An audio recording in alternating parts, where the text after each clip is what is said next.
all the best for Christmas. And for you, thank you very much. It was nice to see you out on the training pitch with Thiago yesterday as well, along with James Milner and Shaqiri. Are all three available for the weekend? And how much of a boost is it to have them coming back? So Thiago made his first steps back towards team training. He's not involved in the full session, but makes good steps. And so after, unfortunately, a long time he's out now, we will not rush it. The other guys are further or closer. Shaq, anyway, trained really good.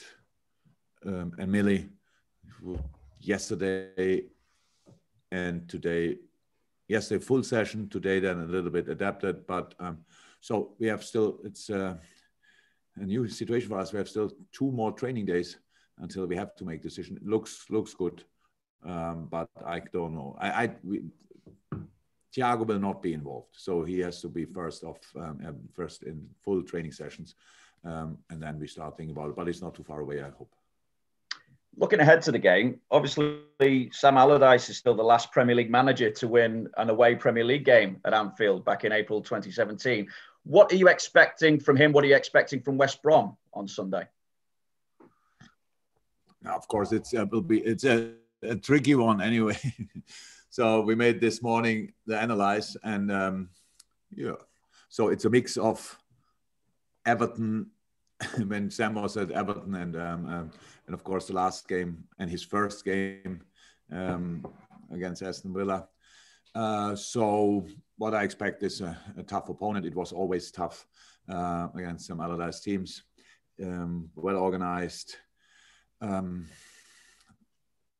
Don't make a big fuss of possession or whatever. And in the situation West Brom is in anyway, they go for that will be a proper fight. And Sam is a proven specialist for organizing teams for these kind of fights. So we expect a tough game, obviously.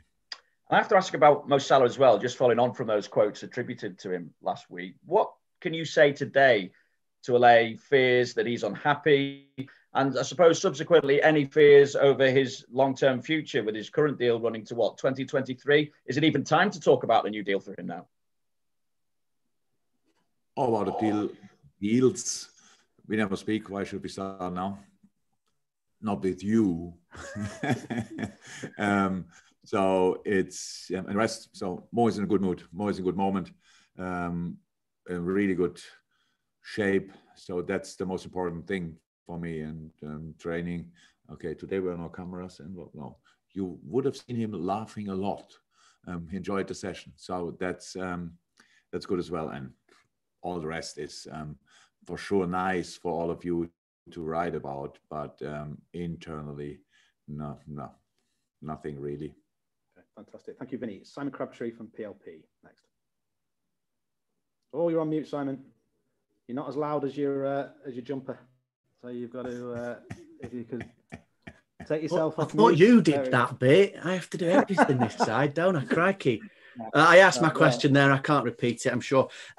Jurgen, you mentioned about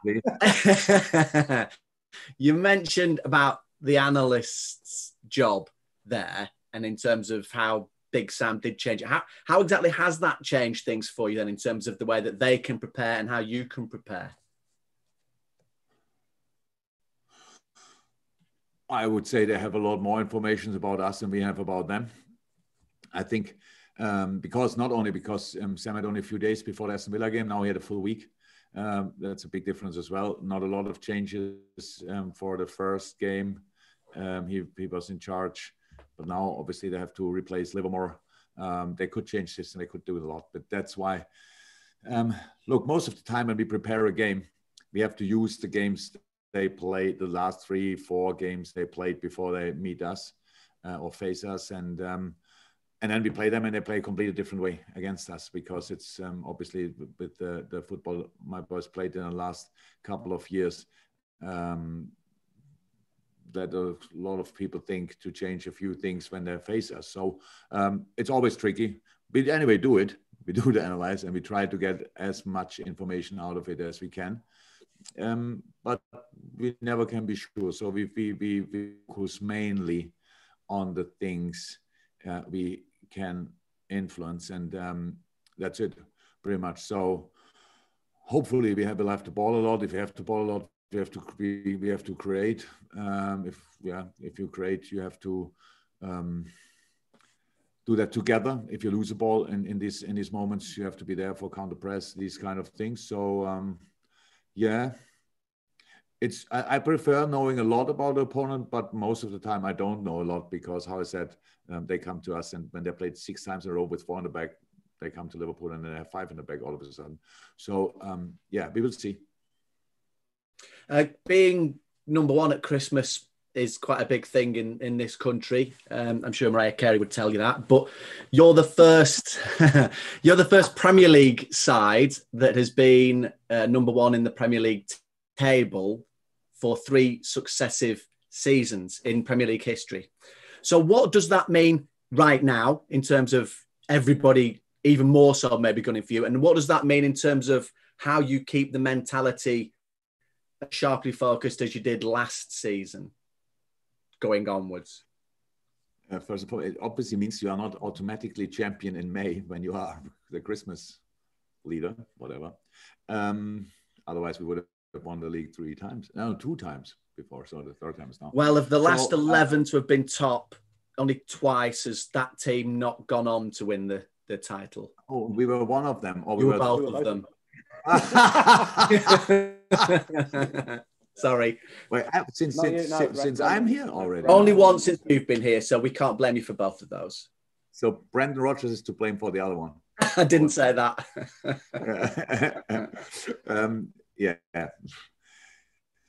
Look, it's the best position you can be in a moment, but that's it. That's all. We know how tough it is, how tough it was, how tough it is, how tough it will be. So we didn't even play the half of the season, but probably usually round about this time. And so, it's nice, nothing else. And when 2 years ago, when we didn't win the league after being top of the table at Christmas, it was not about a lack of focus or whatever. It was just the quality of the opponents. And this quality is still out there. And nothing really happened so far. We collect a few points, and if we want to do something special this year, then we have to collect even more until the end of the season, and that's what we try. That's it. Okay. Thank you, Simon. We go to James Mountford from BBC Merseyside, then Carl Markham from Press Association, Nate Williams, and that will be it for the open section. But James Mountford, Merseyside now. Hello, Jurgen, and happy Christmas again.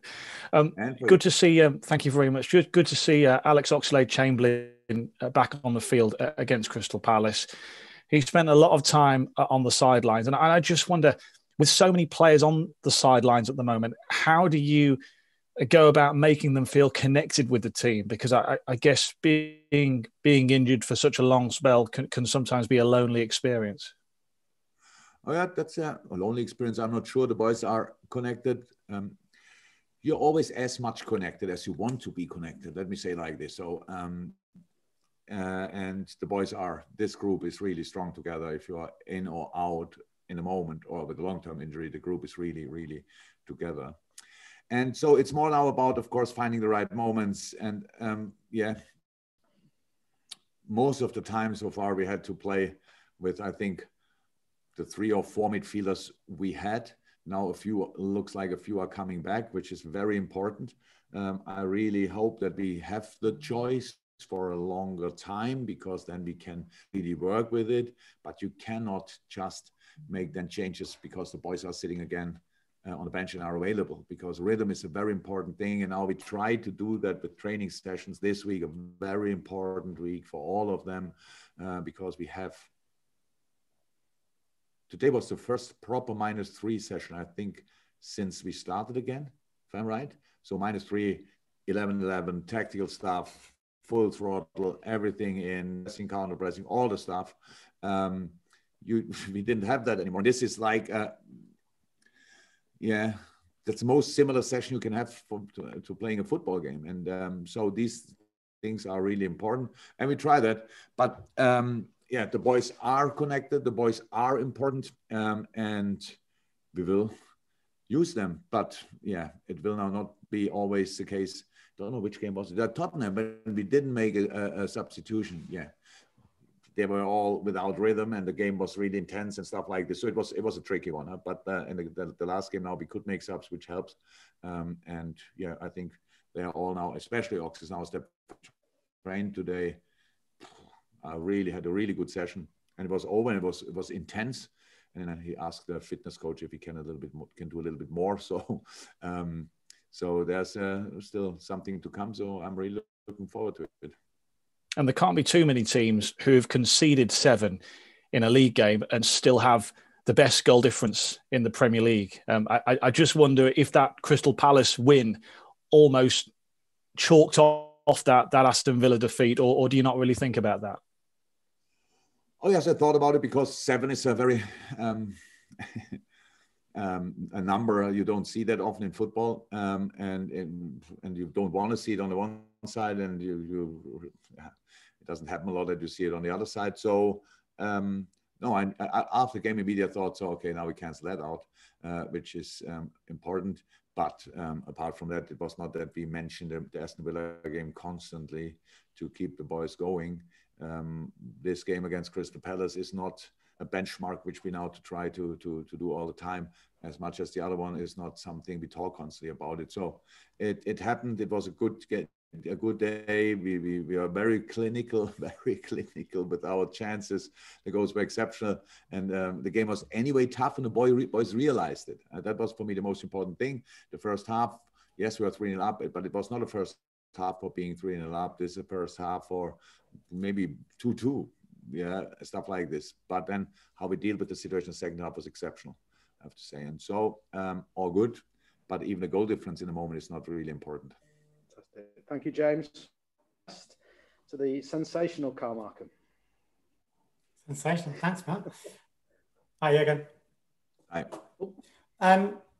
Sadio's scored his first goal in 10 games against Palace, but no one's really spoke about, the fact that he wasn't scoring. Does that suggest... I didn't even know it. Well, that's the thing. I mean, so does that suggest sort of that his importance to the team obviously is more than that anyway, but the fact no one was talking about he wasn't scoring goals suggests that he's doing other things as well and was still performing quite well? Honestly, I would have lost everything if I had to bet on it. How many goals scored Sadio Mane in the last 10 Premier League games? If that would have been as one option to answer one, would have been the last one I would have chosen. I have no idea. He only scored once. So a second ago, we speak about a brilliant goal difference we have now, or the best, not brilliant, but the best in the. So and then I realized that one of our best players, one of the best players in the world, didn't score for a while. Yeah, I could just answer with who cares. He played exceptionally well. He's in really good shape. He's unbelievable difficult to defend. If Sadio has the ball, you need to, as an opponent, you need to put pretty much 2-3 players on that side, and it opens up for us a lot of things. So it's I was not concerned, but scoring then is for the boys obviously really important. How it was then now, how Bobby obviously liked it when he scored 2 weeks ago. We spoke about him. Then since then he scored, I think, 3 or 4 goals. I'm not sure. So now if Sadio starts scoring now again, I have absolutely no problem with it. But it was not about his performances. The performances were really, really good. And just to maintain the goal scoring theme, Salah has got 13 in 13 Premier League matches, which is his best return in the Premier League at this stage of the season. December, January is usually the time when he seems to kick into another gear. So should we expect more from him? I know the goals have been boosted by penalties this year, but he's operating at a good level. He is. Yeah. So maybe, I think it's always just things to talk about. He didn't start the last game, all the things what I heard after about what could be the reason. And then he came on and scored 2. I think in his first season, he didn't start against Stoke, came on and scored 2. So obviously he doesn't need a long time anyway. And Yes, in a good moment. It was really, and I hope it stays like this. So that's the most important thing. All the boys were obviously in a good moment. That's why we have the points we have so far. And so now it's much more important that we really keep going, because everybody knows that the toughest period of the season is now ahead of us. So it's the Christmas period, which is always a tough one this year as well. So we have to make sure that we get through this with the right results. Thank you, Carl. All the best to you as well. And just before we go to the final question in the open, we'll be coming to the embargoed section for the dailies next. If you could, those of you who can raise their hands, and just a reminder, I might not be able to get to everybody, but Nate Williams to finish the opener for this. Thanks, Matt, and Merry Christmas to you both. Jurgen, your team. We forgot so far. Sorry, we forgot so far, huh? Yeah. Matt McCann's birthday today. No one cares. Yeah, we will. We sing only in the embargo section. Nate, go on. Yeah. We're all far too sober for this. If you don't mind asking the question, that would be great. Yeah, no worries. Jurgen, your team has faced some tough challenges this year with the amount of injuries you've had, but Jordan Henderson has said it's made you stronger as a team. So from your perspective as a manager, what has been done away from the pitch to create that belief? How would you explain it? There's not a lot to explain. I think it's about we all face these kind of situations from time to time, at home, at work, wherever. The tougher it gets. In a good family, in a good working environment, the more you stick together. So that's how it is. And that's why, well, that's actually the only way how I understand it, how we should respond to it. And it is tough. It was tough, and it will stay tough, not only for us, but for us as well. And so then it's about you. Do you get, do you put your head down or do you put your head up? That's how it is. Do you want to fight against it or do you accept it? All these kind of things. And the boys, how I said, we have a pretty impressive group here, and they find always a way and a reason to fight against it. And that's what we did so far, and that's what we will keep doing. Fantastic. Okay. So it's the embargo section. Can they all hear us? No, hang on.